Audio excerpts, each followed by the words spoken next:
Combattre le bon combat.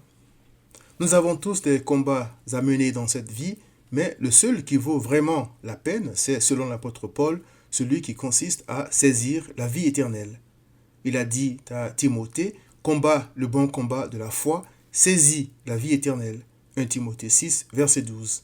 Mais comment saisir la vie éternelle? Il est écrit, or la vie éternelle, c'est qu'ils te connaissent, toi le seul vrai Dieu, et celui que tu as envoyé, Jésus-Christ. Jean 17, verset 3. Saisir la vie éternelle veut donc dire connaître l'Éternel et Christ. Or, Christ a dit, personne ne connaît le Fils si ce n'est le Père, personne non plus ne connaît le Père si ce n'est le Fils et celui à qui le Fils veut le révéler. Matthieu 11, 27. Le bon combat de la foi ne commence donc que lorsque le Père attire le pécheur à Christ, Jean 6, 44, et lui révèle Christ à travers son évangile, Romains 6, 44. Combattre le bon combat, c'est donc saisir Christ et ne jamais le perdre de vue malgré les difficultés de la vie. Je m'explique. Quand Christ est arrivé en ville après la mort de Lazare, Marthe est allée à sa rencontre. Il est écrit, Jésus lui dit, ton frère ressuscitera. Je sais, lui répondit Marthe, qu'il ressuscitera à la résurrection au dernier jour. Jésus lui dit, je suis la résurrection et la vie.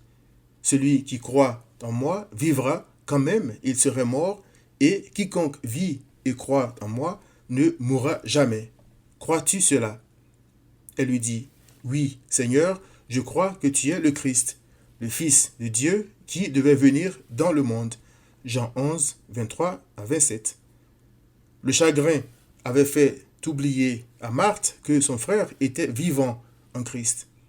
Seigneur, si tu eusses été ici, mon frère ne serait pas mort.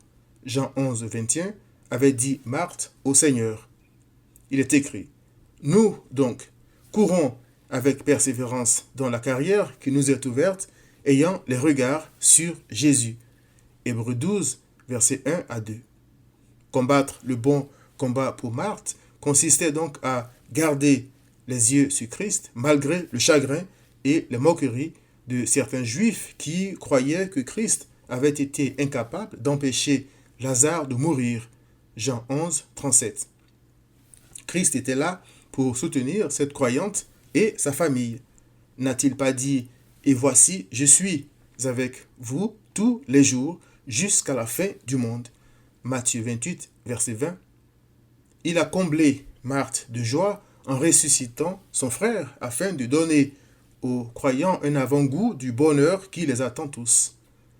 Le seul combat qui vaut donc la peine d'être mené consiste à saisir Christ par la foi et à garder les yeux fixés sur lui, c'est-à-dire rester calme et croire que rien ne lui est impossible.